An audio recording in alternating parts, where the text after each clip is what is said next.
अच्छा, मुझे ये लोग आप लोग बताओ कि आप लोगों ने वो लिंग्विस्टिक्स वालों को क्या इंसेंटिव दी है? सारे के सारे इधर भाग के आ गए।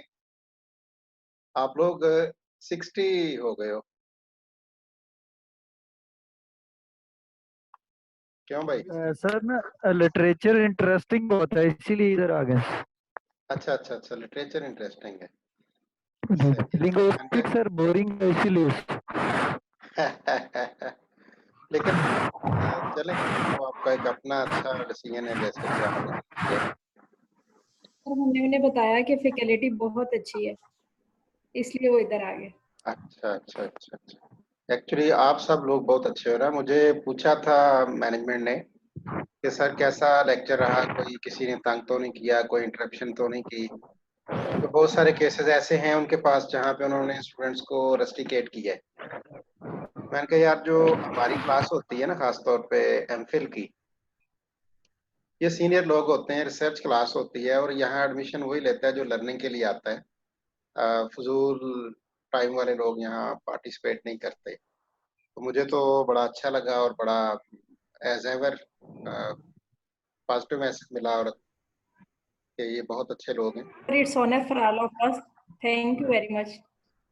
Yes, thank you, sir. नहीं, you are really responsible students. Thank you, sir. Thank you so much. जी, आके क्या कहना चाहते हो? आके भी इजाज। अस्सलाम वालेकुम सर। वालेकुम अस्सलाम। सर फ्रेंकली स्पीकिंग रिसर्च की भी मुझे प्रॉपर समझ नहीं आ रही, रिसर्च की समझ नहीं आ रही? तो प्रॉपर नहीं आ रही, तो इसके वगैरह था कि थोड़ा सा अगर आप इजी वे में थोड़ा सा कम्युनिकेट करेंगे आप। अच्छा ठीक है। अभी तो वो कहते हैं ना, अभी तो पार्टी शुरू हुई है। अभी तो हम बना रहे हैं, ग्राउंड बना रहे हैं ना। अभी ग्राउंड बना रहे हैं। जब ये डेफिनेशन वगैरह से निकल जाएंगे, आप मेरी बात ध्यान से सुने। जब हम डेफिनेशंस में से निकल जाएंगे और आगे जाके प्रोसीजर्स में चले जाएंगे, तो आपको ऐसे लगेगा जैसे आप कोई नावल पढ़ते हो। और मैं आपको बताऊं, ये बड़ा सिंपल सा एक प्रोसेस होता है, रिसर्च प्रोसेस। और दुनिया के किसी कोने में किसी ऑथर को, किसी राइटर को पढ़ लें, किसी टीचर से पढ़ लें, कॉमन चीजें हैं। और ये वही चीजें हैं जो हम मैट्रिक की साइंस की बुक्स में से, इनिशियल चैप्टर्स में से सीखते आते हैं और आगे कंटिन्यू करते जाते हैं। तो इंशाल्लाह आई थिंक सो कि आपको कोई नहीं आएगा प्रॉब्लम। ये जब तक क्लास का टाइम नहीं शुरू होता, 3 मिनट रहते हैं, मैं रिसर्च स्टोरी आप लोगों को सुना देता हूँ। पूरे सेशन में, पूरे सेमेस्टर में हमने यही काम करना है।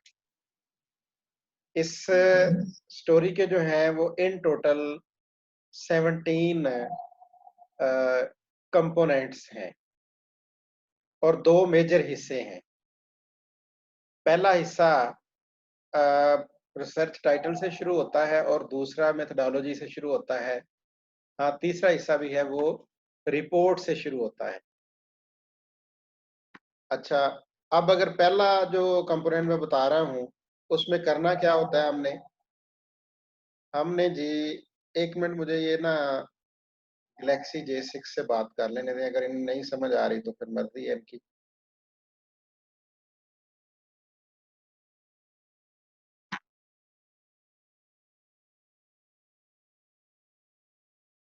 चले, I was talking about research story. Story आपकी जनाब स्टार्ट होती है, मैं काउंट करने लगा उंगलियों पे ना सारे points. Research title, introduction, research rational, objectives of the research, research questions या हाइपोथेसिस, लिमिटेशंस, डिलिमिटेशंस ऑफ रिसर्च। ये है पहला पोर्शन, खत्म हुआ। कितने नंबर बने हैं? 7। हेलो, यस सर, 7 बने Yes, sir. चलो 8 मान लेते हैं 7. सर ये रिपीट 8 बने हैं। चले 8 बने हैं जितने सर। भी बने, एक इस्तारा इस्तेमाल। अच्छा, अब आपका सेकंड पोर्शन शुरू हो गया, मेथडोलॉजी। रिसर्च मेथडोलॉजी में first of all research design, population, sample, research sample, research instrument, administration of the research instrument and data collection, analysis of data and data interpretation. ये कितने बने? आपने आपने बोला ही बड़ी स्पीड से, लिखे ही नहीं सर। लिख रहे हो तुम? ये मैंने आपको जुबानी याद करवाने हैं, आप कह रहे हो लिखने। अच्छा चलो, ये भी तकरीबन उतना ही बने, ऑलमोस्ट 7 थे। अच्छा, अब जो लास्ट इसका हिस्सा शुरू हो गया वो है रिपोर्ट राइटिंग। रिपोर्ट राइटिंग में हम क्या करते हैं कि representation of results, conclusion, recommendations and suggestions, discussion, that's all। सारी दुनिया की रिसर्च, कोई सोशल साइंसेस की हो, लिटरेचर की हो, फिजिक्स की हो, बायो की हो, कहीं भी हो, वो सारी इन्हीं बातों के गिर्द घूमती है। अब मुझे आप ये बताएं कि 7 वो और 7 बाद वाले 14 और 4 ये आई थिंक सो लास्ट वाले 18 से 19 पॉइंट्स बने हैं। इनके गिर्द ही घूमना है और इनके बारे में ही जानना है। तो ये कोई मुश्किल काम है, आप डरे नहीं। आके yes sir, okay sir, thank you. डरना नहीं थैंक बच्चों, यू सर। डरना नहीं। आप सब बहुत बाहिम्मत हो, मुझे पता है। सर डरना नहीं, लड़ना है सर। अच्छा जी, एक तो यार ये लोगों ने ना बहुत मर्जी से आते हैं। अब मैंने वेटिंग रूम में बिठाना शुरू कर देने जो और लेट आ रहे हैं। सर जी जी सर मेरी भी अटेंडेंस नहीं हुई, पिछली भी नहीं हुई, दफा हुई, इस दफा पे नहीं अभी तक कोई सर। किसी की भी नहीं हुई ना? सर मेरी नहीं, मैंने चेक किया, नहीं हुई ना, शो नहीं हो रही सीएमएस। आप अटेंडेंस की तरफ ना भी जाए, अभी लास्ट सेशन में मैं रिपीट कर दूंगा तो सबकी फिक्र उतर जाएगी, ठीक है? ठीक सर, वो टेंशन होती है, पिछली दफा भी नहीं हुई क्लास में, इस दफा नहीं हुई ना।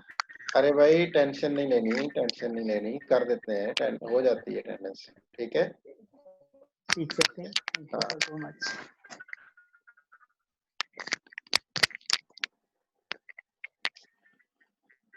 So after definition we go for characteristics of qualitative research।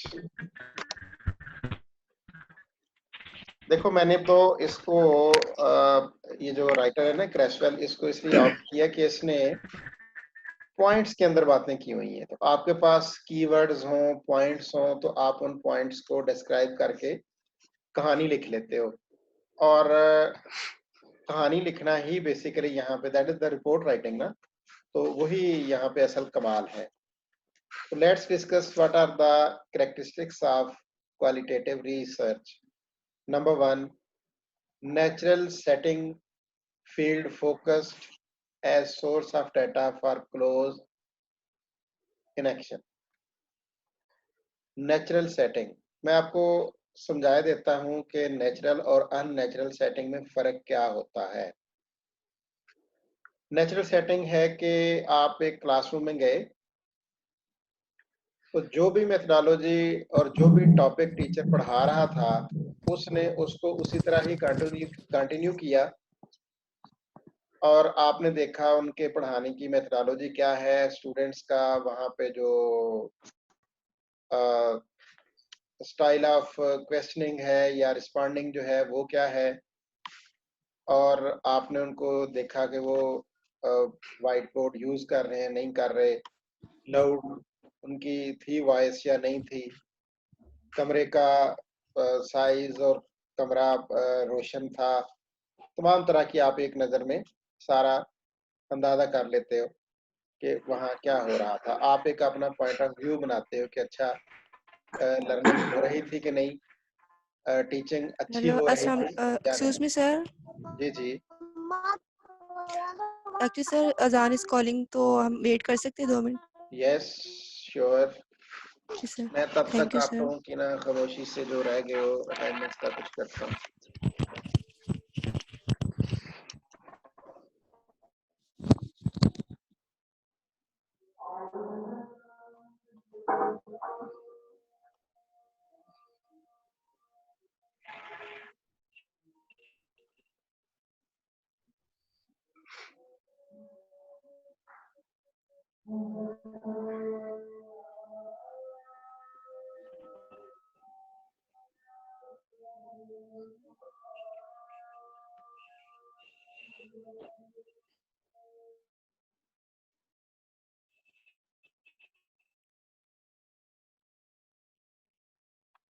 जिन्होंने हैंड रेज किए मैं बताता हूँ, अभी अजान सुन लेना फिर।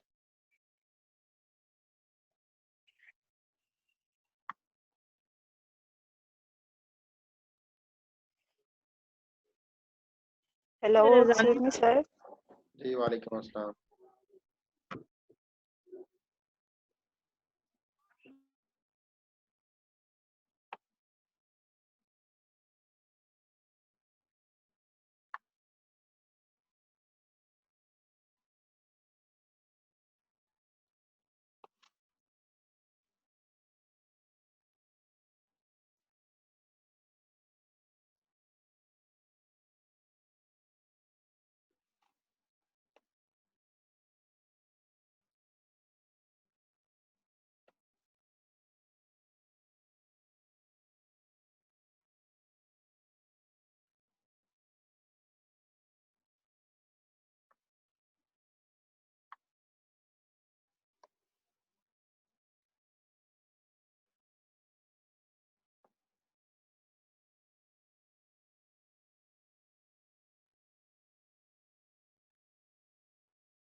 I think so.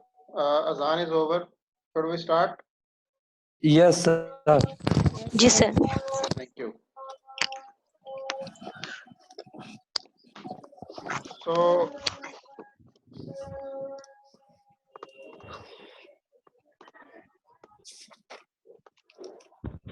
सर हर शहर में डिफरेंट टाइम्स पे अजानें होती हैं, हमारी अभी शुरू होने बस वाली वो एक ही काफी होती है ना, इस तरह तो फिर पौना घंटा और इंतजार करना पड़ेगा, किसी मसले की अभी और होनी है। हाँ वो आधा घंटा जाने होती रहेंगी. आधा घंटा से जाने होती रहेंगी. हाँ तो फिर यही Sir, काम करते रहेंगे sir, आप तो. जी जी. sir, we were talking about natural setting. Natural setting, thank you, आपने याद करवाया. तो नेचुरल Yes. सेटिंग मैंने इस ज़िम्मे में तो बात की थी नेचुरल सेटिंग में. यस, जी मैं ये कह रहा था, की थी. Yes. मैं ये कह रहा था कि एक ऑब्जर्वर क्लास में आता है, टीचर और स्टूडेंट को नहीं पता कि हमें किसी ने ऑब्जर्व करना है, तो वो अपने हिसाब से जिस तरह क्लास ले रहे हैं, जो भी उसकी सीटिंग अरेंजमेंट है, जो भी उसका इंफ्रास्ट्रक्चर है, जो टीचर का वियरिंग है, टीचिंग स्टाइल है, जो उसका सब कुछ है, और इस तरह स्टूडेंट्स का पूछने का जो तरीकाकार है वो एक नेचुरल सा है. अच्छा, अब अगर उन्हें इन्फॉर्म्ड हो, पता हो कि हमें किसी ने आज ऑब्जर्व करना है, तो आपको पता है कि कमरे की सफाई भी होती है, लाइट अच्छी होती है, पंखे साफ होते हैं, टीचर वेल ड्रेस्ड होता है और वो कोशिश कर रहा होता है कि मुनासिब तरीके से बात कर रहा हो और प्रॉपर वे में एक सर्टेन टॉपिक जो है वो व्हाइट बोर्ड पे लिख भी रहा हो और स्टूडेंट्स को रिस्पॉन्ड भी कर रहा हो. तो इन्फॉर्म्ड इंफॉर्मेशन जो लेनी होती है बता करके, वो नेचुरल सेटिंग नहीं होती. तो इसका तरीकाकार ये आगे जाके हम पढ़ेंगे कि लोग क्लासेस का हिस्सा बन जाते हैं. जो क्वालिटेटिव रिसर्चर होते हैं, अगर फर्ज करें वो क्लास ऑब्जर्वेशन उन्होंने करनी है कि टीचर का मेथड ऑफ टीचिंग क्या है और स्टूडेंट्स का पार्टिसिपेटरी रोल कितना है, तो वो नहीं पता होता लोगों को कि कुछ ऐसा हो रहा है. फर्ज करें वो स्टूडेंट्स को ऑब्जर्व कर रहा है, तो स्टूडेंट के साथ वो किसी सर्टेन टाइम के लिए एनरोल होता है, बट वो पार्टिसिपेंट ऑब्जर्वर कहला रहा होता है, तो वो नेचुरल सेटिंग नहीं रहती. So this is the major difference between natural and unnatural setting. तो नेचुरल सेटिंग में ये है कि जो जिस तरह था उसी तरह से ही उसके बारे में जाना जाए. ठीक हो गया. रिसर्चर एज की instrument of data collection. Most of the research में क्या होता है कि कोई इन्वेंट्री होती है, टिक क्रॉस करना होता है, चेक लिस्ट होती है, क्वेश्चनेयर होता है, कोई ऑब्जर्वेशन की लिस्ट होती है, या कोई रिकॉर्डिंग या मूवी बना रहा होता है, कोई सुन रहा होता है, लिसनिंग कर रहा है, कोई डिफरेंट टाइप से ऑब्जर्वेशन कर रहा होता है. अच्छा, वो सारे जो हैं वो टूल हैं, डाटा कलेक्शन टूल. तो यहाँ पे क्वालिटेटिव रिसर्च में बेसिकली इंस्ट्रूमेंट अदरवाइज यूज होने के, जो रिसर्चर है वो खुद की इंस्ट्रूमेंट होता है, वो खुद अपनी हवास कायम रख करके चीज़ों को अपनी आंखों से ऑब्जर्व कर रहा होता है, फिर उनको सोचता है, और वो जो रिसर्च का उसका डिज़ाइन था, जो अप्रोच थी, उसके अकॉर्डिंग उसको फिर वो इंटरप्रेट करने की कोशिश करता है. इसमें आपको ये बताऊं कि अगर किसी की आप कन्वर्सेशन को रिकॉर्ड कर रहे हैं, तो अगर वो कोई बीच में जिस तरह मैं बोलते हुए करता हूँ तो जो रिसर्चर होता है, क्वालिटेटिव रिसर्चर, वो इस को भी नोट करता है और उसको इंटरप्रेट करता है कि जी फलां ने बात करते हुए ये मेरे सवाल का ये जवाब दिया, और फिर उन्होंने पॉज लिया और फिर उन्होंने ये नोडिंग की, सिर हिलाया, हाथ हिलाया, बीच में कोई साइन दिया. तो साइंस की भी एक अपनी लैंग्वेज होती है. सर ये इंटरव्यूज में मुफ्ती होते हैं. जी जी हाँ, यस ऐसा ही है. साइन की लैंग्वेज अगर मैं आपको समझाने के लिए एक एग्जांपल दूं, किसी राइटर ने पब्लिशर को एक मैन्युस्क्रिप्ट भेजा था कि आप पब्लिश कर दें. उसके साथ उसका कोई टाइम तय था, फॉर एग्जांपल 6 मंथ का टाइम था. तो राइटर ने पब्लिशर को लेटर लिखा और उसमें उसने सिर्फ क्वेश्चन मार्क डाला. आप सब समझते हैं क्वेश्चन मार्क क्या होता है. तो आगे से पब्लिशर ने क्वेश्चन मार्क का जवाब दिया. वो जो साइन ऑफ एक्सक्लेमेशन नहीं होता, एक उल्टी लाइन और उसके नीचे डॉट होती है, उसने वो जवाब दिया. सो this is a proper language, यानी पूरी बात उसको समझ आ गई, पब्लिशर को कि मुझे क्या लिख रहा है, और इसी तरह ही राइटर को समझ आ गई कि पब्लिशर जो है वो लिख रहा है उसका क्या मतलब है। इसने तो पूछा था कि हाँ भाई बताओ क्या बना, 6 महीने हो गए मेरी बुक छपी है कि नहीं। उसने आगे से जवाब दिया कि अभी वेट करें, but only with one sign. So इनकी एक अपनी सेंस होती है, आप लोग क्योंकि लिटरेचर के हैं इसको ज्यादा अच्छे तरीके से समझ सकते हैं। Then multiple data sources in words are images. Psychologically, Excuse me, sir. yes. Can we have only 10 minutes for namaz?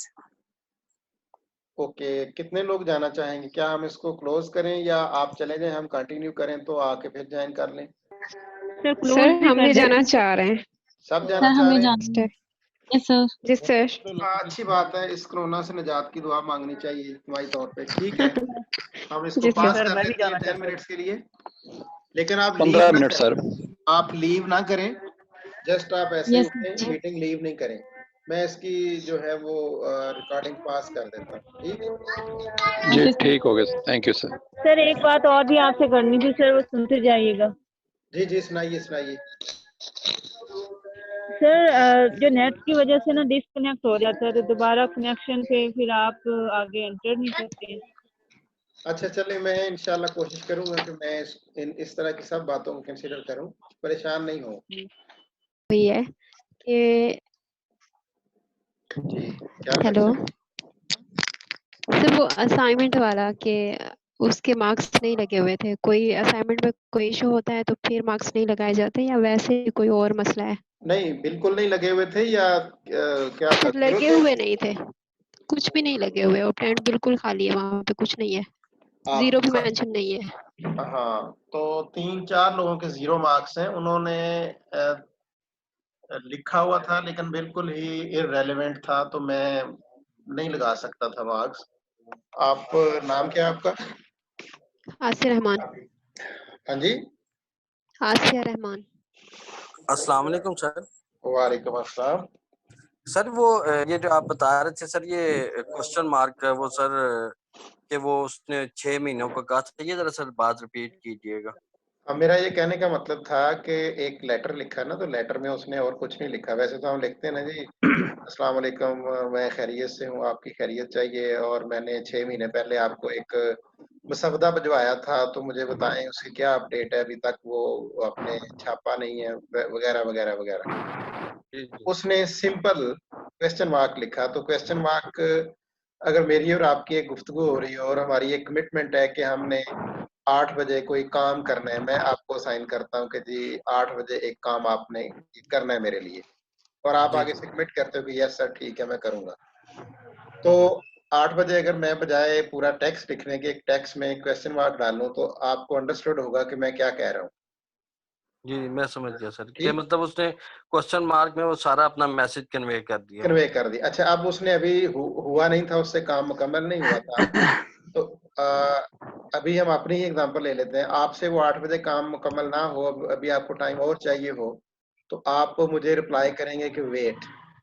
तो वेट का लफ्ज लिखने के बजाय उसका जो साइन है वो आप मुझे वापस भेज दें। तो ये मैं कहना चाह रहा था कि ये एक साइन लैंग्वेज भी अपनी जगह स्टैंड करती है, इसका भी एक रोल होता है। तो रिसर्चर ने बेसिकली, जी वालेकुम अस्सलाम, बताइए। सर मेरा ना अभी CMS का कोई इशू चल रहा है, तो सर ये क्योंकि हमें ना अभी रिसेंटली विद 2-3 जी जी बताइए।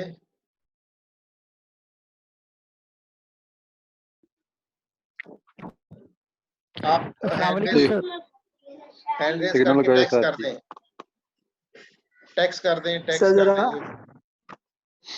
जरा दें। अननेचुरल सेटिंग को रिपीट करना। हाँ, तो अननेचुरल में ये है कि जब कोई इन्फॉर्म्ड सिचुएशन में हो तो लोग अलर्ट हो जाते हैं, तो वो वाले रिजल्ट्स नहीं आते जो नेचुरल सेटिंग में आते हैं या सरप्राइज में आते हैं। अब आपने कहीं विजिट करना हो तो सरप्राइज विजिट्स के हमेशा रिजल्ट्स डिफरेंट होते हैं इन्फॉर्म्ड विजिट से। Is it clear? बिल्कुल ऐसे ही होता है। हाँ, जी तो सर। वो जो surprise visit, that is the natural setting कह लें आप। Thank you sir. Excuse me sir. जी जी। सर ये पूछना था कि जिनकी असाइनमेंट्स रॉन्ग सबमिट हुई हैं तो वो उन्होंने क्या करना है अगेन से? जिनकी असाइनमेंट्स क्या हुआ है? रॉन्ग सबमिट हो गई थी, कोई और फाइल जमा हो गई थी सर, वो अपलोड हो गई थी। अच्छा, गलत अपलोड हो गई थी तो उनको मैं ऑप्शन दे देता हूँ रिपीट करने की, वो ठीक वाली कर लें।